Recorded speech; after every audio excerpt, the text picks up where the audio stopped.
はい、皆さんこんにちは。今回は糖尿病への指導法、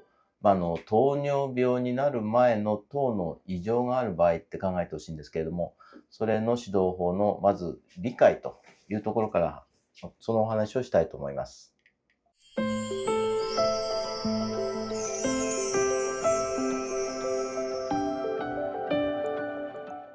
本日のトピックスです。まず糖尿病について知りましょう。で、予備軍も、危険なことというのを知ってほしい。で、しっかりと理解してほしいので、スライド少ないんですけれども、ゆっくりしっかり話します。休み休み聞いてみてください。まず糖尿病っていうのはどういうものかっていうのは知っておいてほしいので、ここに文章にしました。インスリン、これ膵臓から分泌される血糖を下げるホルモンですよね。それの作用不足によって慢性的に血糖値が高くなる病気というふうに、定義ですね。糖尿病なのに尿糖の話は出てこないですよね。これは歴史的に、そういう名前がついているということなんです。これ昔ですね、パピルスにもですね、糖尿病っていう、記載があるんですよ。で、あの時代、手術とかもやってたって言うんですけれども、血糖測定機械があったとは思えないですよね。で、当時ですね、この砂漠とかそういうところでですね、おしっこするとアリが群がる人がいると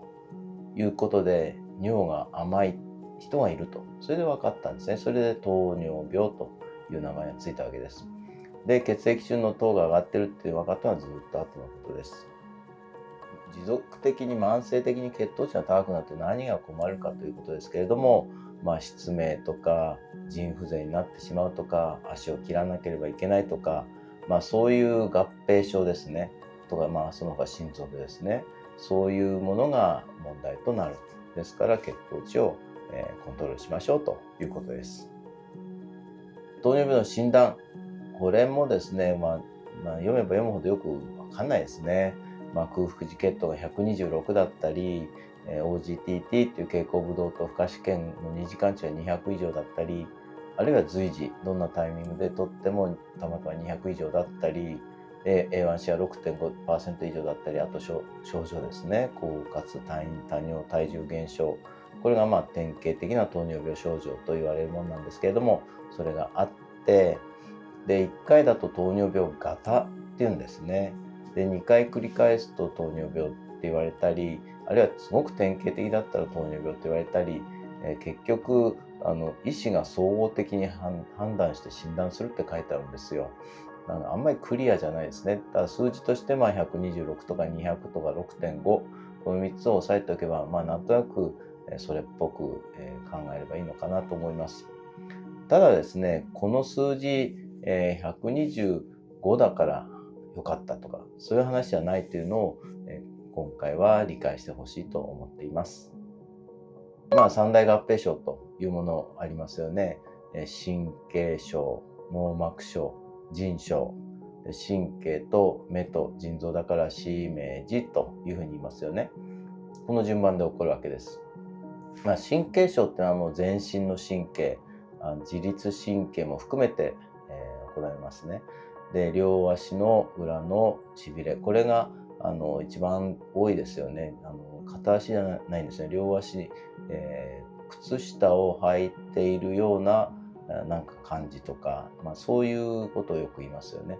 で、あとは痛みを、言う人もいます。それから便秘と下痢を繰り返すとか立ちくらみとかですね、いろんな、神経の状況が悪くなるということです。で、糖尿病を発症して3から5年以内に発症するというふうに言われています。網膜症。これは眼底出血とか網膜剥離とか、ものすごい合併症なんですけれども、成人になって失明する原因のしばらく前は1位だったんですね。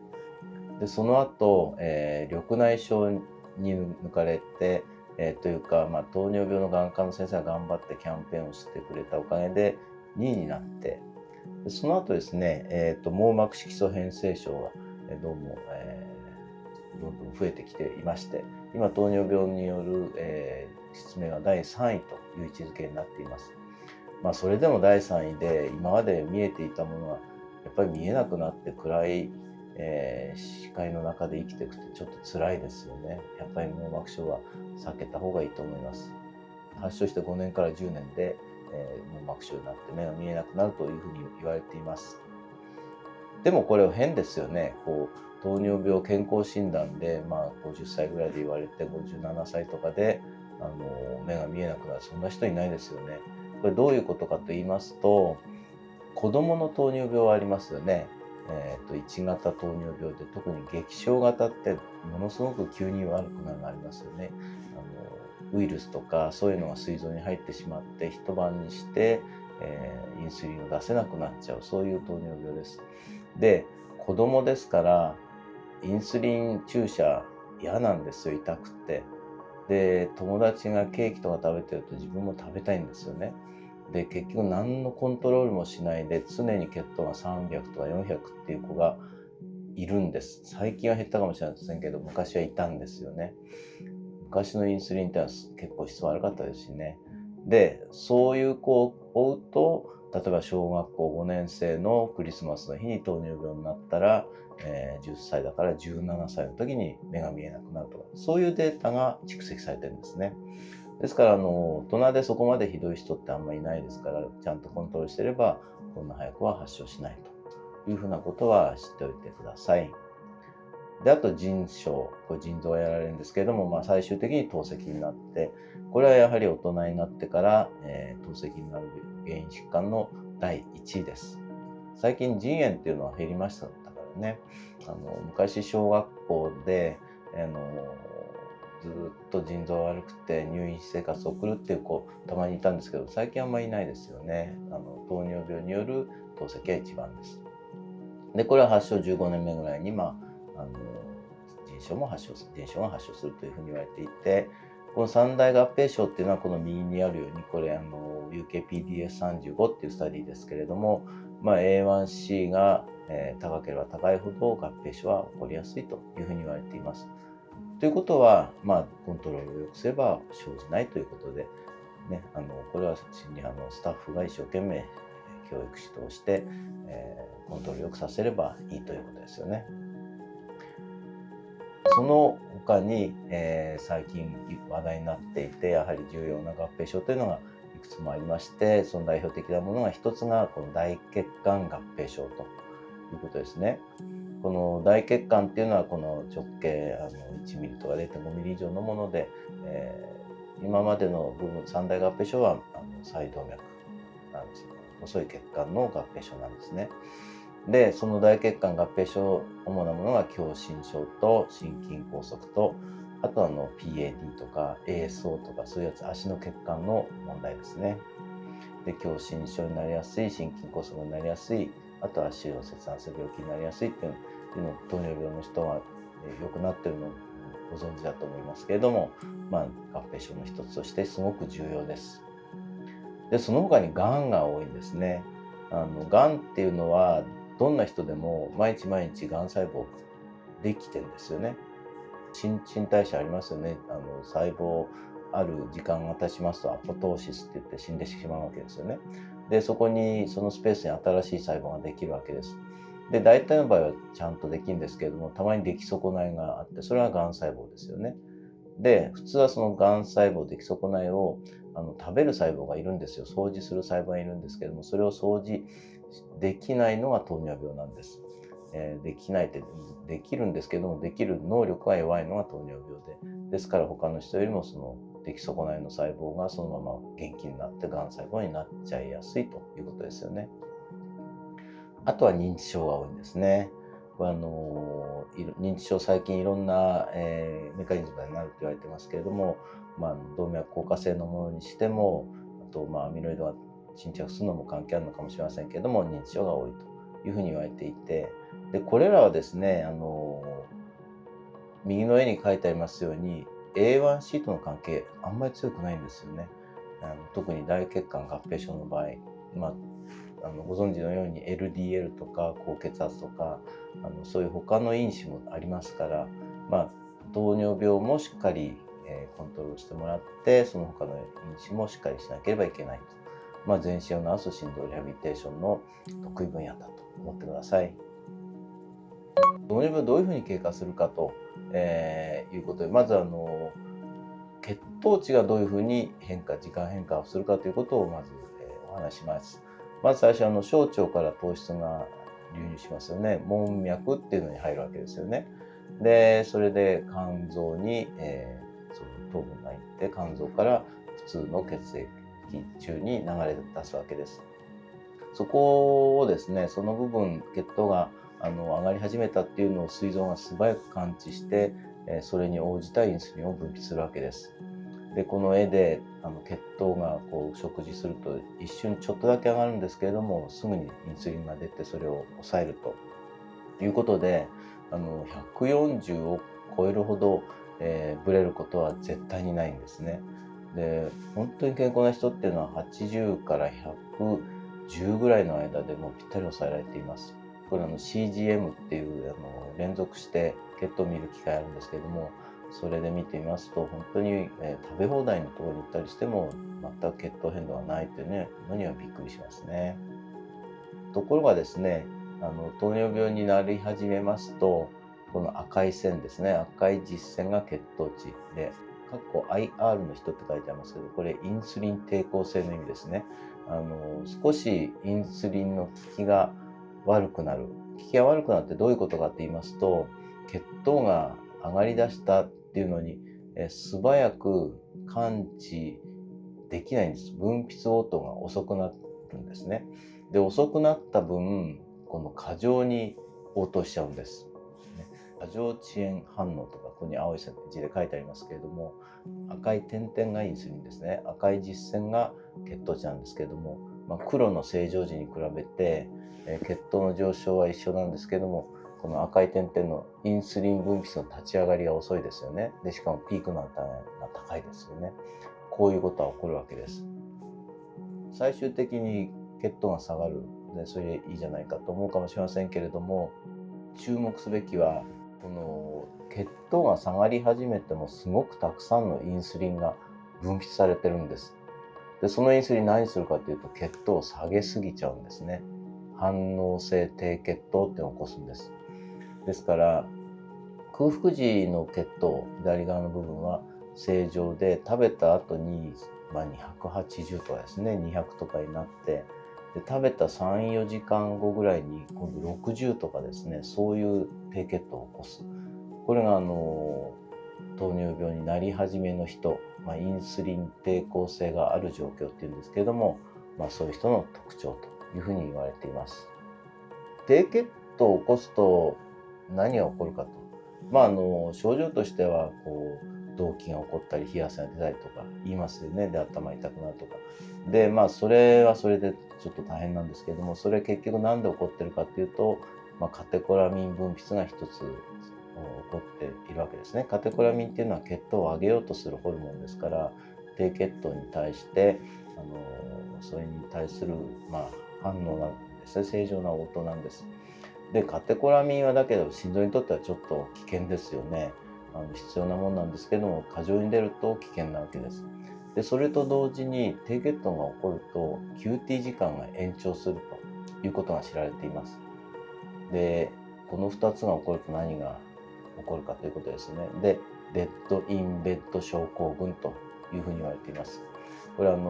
夜ですね、夜食とか食べ過ぎて、例えば9時10時に食べると、で11時12時にすごい血糖が上がって、3時4時の明け方にものすごい低血糖が起こって、で結局寝てる間にその低血糖の悪影響が出ると。で要するに死んでしまうということですね。だからデッドインベッド症候群っていうんですけれども、何が起こっているかというと、不整脈、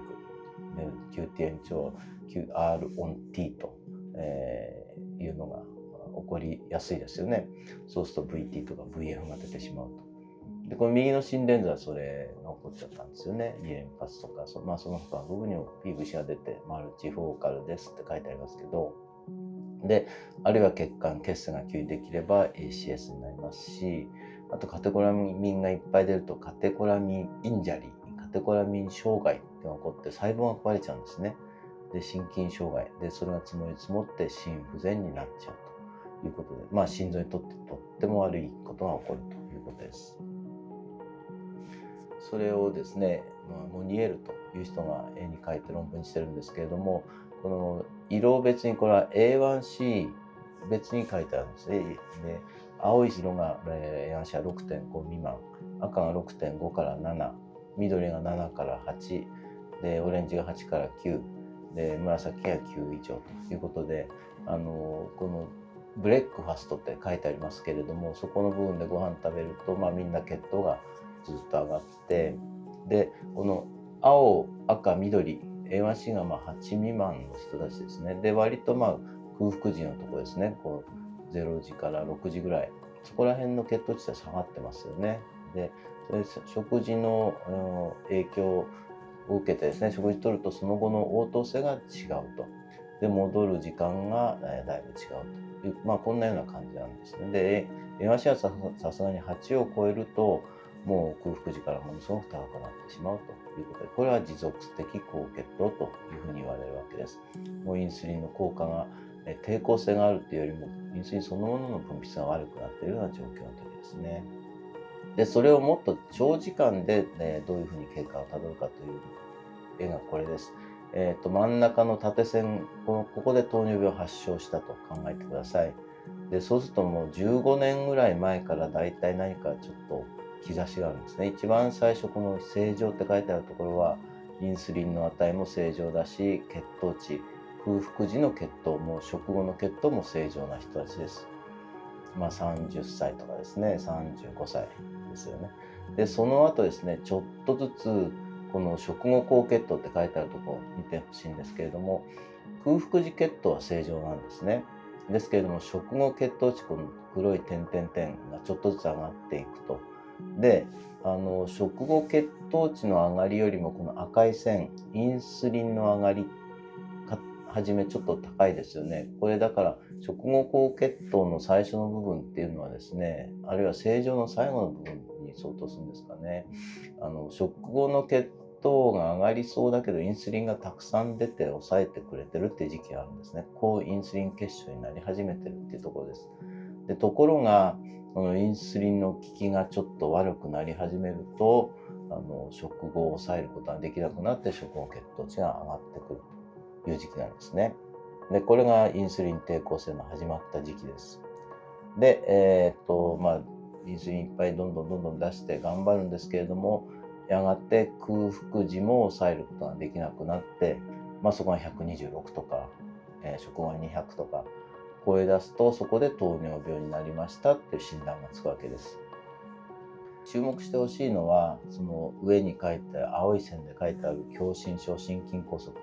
これはですね、糖尿病になった後になるんじゃないんですね。その前からインスリン抵抗性、食後高血糖、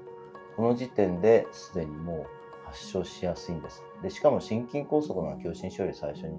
こりやすいんですよね。これはご存知だと思いますけれども、心筋梗塞っていうのは血管がすごい細くなくてもちょっと細ければそこで炎症が起きて血栓がつけば起こっちゃうわけですからね。心筋梗塞の方が狭心症より先んじて生じるっていうのは、有名な話です。で、本当に糖尿病になって時間が経ってくると神経症、網膜症、腎症が出てくるということですね。ですからここで食後高血糖、それから糖尿病、あとインスリン抵抗性、この赤い字で書いたこの単語はぜひちょっと覚えておいてください。で特にこの糖尿病とインスリン抵抗性っていうことは頻繁に出てきますので、インスリン抵抗性って何かっていうと、空腹時血糖は正常でも食後の血糖値が高い時点のことも含めて、そこら辺を指すことが一番多いんですけど、そういう状況だと覚えておいてください。でその時期、どういうふうなことが起こっているかっていうと、右側の N の X 時間血糖変動幅、要するに空腹時と食後の血糖の差ですよね。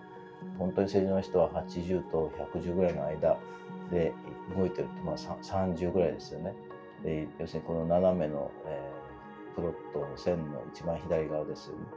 でそのぐらいだとこの Y 軸は過酸化物の指標。過酸化物っていうのはこの細胞を壊すものなんですよね。でそれが少ないということなんです。でところが血糖変動幅が多ければ多いほど、その過酸化物が増えるということことで、群馬県心臓血管センターでですね、昔、村田誠先生、今国立循環器病センターにいますけれども、彼が取ったデータで、血糖変動幅がやっぱり90、100になる人が、狭心症、心筋梗塞で入院している人に多いというデータを出しました。やっぱり糖尿病にはなってないけれども、血糖変動幅が多い人、食後高血糖の人ですよね、インスリン抵抗性の人はすでにそういう心臓病にはなるんだというデータですね。でインスリン抵抗性っていうのはこの左の文字ですけれども、慢性炎症と過酸化物、このロスっていうのを、作るんだと。この2つの単語も非常によく出てきますから、ぜひ、頭の片隅に入れておいてくれるといいと思うんですね。慢性炎症っていうのは、炎症っていうのはこの喉が痛いとか、ぶつかった時に赤く腫れるとかありますよね。ああいうのがですね、こう血管とか、いろんな細胞に起こる、それが慢性炎症というやつですね。採血で CRP っていうので見ますよね。で、それの高感度、ハイセンシティブ CRP、HSCRP ってありますけども、それで異常が出るような、そんなような状況です。で、ストレスとかですね、食べ過ぎとか、太れるとか、インスリン抵抗性、そういうので慢性炎症がひどくなるというふうに言われています。で、次の過酸化物ロス、っていうのはですね、リアクティブオキシジェンスピーシーズの略なんですけれども、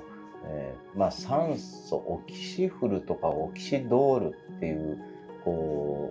う、傷口に昔押し付けて、なんかばい菌殺すっていう非常に痛い液体があったのを知ってる方は、昭和の方かもしれませんけれども、あったんですよ。で、とにかくこう過酸化物をですね、物を殺すんですね。で、ばい菌を殺そうってことで、そういう押し付けられて子供なんかギャーってよく叫んでましたけれども、酸素っていうのはいいものなんですけれども、一部は、悪いもの、悪い酸素なんですね。それが過酸化物というものです。でそれができてしまうと細胞障害が起こるということで、その結果どういう病気が起こるかというと、その下にある平風平風ってやつですね。心臓の、細胞が硬くなって、拡張障害の心不全を起こすと。でそれからあとは動脈硬化が起きて、これは狭心症ですね。であと血栓が急にできて心筋梗塞、血小板が固まっちゃうというやつですね。そういうことでインスリン抵抗性の時点でこういうメカニズムで、心臓病が起こりやすいですよということです。結局ですね、糖尿病ということでお話しましたけど、糖尿病はもうこれ、インスリン抵抗性があって、さらに血糖による、障害がありますから、冠動脈なんかボロボロになるんですね。で、インスリン抵抗性の時期の方がまだちょっとボロボロにはなってないということなんですけれども、それの糖尿病と言われてない時点でも、もう実は危ないんですよっていうのを、シニアのスタッフは患者さんに言えるようになっていてほしいなと思って今回お話ししました。これロサンゼルスのホテルの朝食ですけれども、ずっとこれ食べてたらきっとそういうふうになるだろうなというふうに思って美味しく食べさせていただいておりました。以上で今日のお話は終わりです。ご視聴最後までありがとうございました。これは、糖尿病関係の前編、糖尿病ってどういうものかと、インスリン抵抗性というのもあるんだなというのを理解していただくお話でした。で、この次にまたそれに対して、データをどういうふうに見たらいいかと、で、対策をどうしたらいいかというお話の動画を上げますので、お楽しみに待っていてください。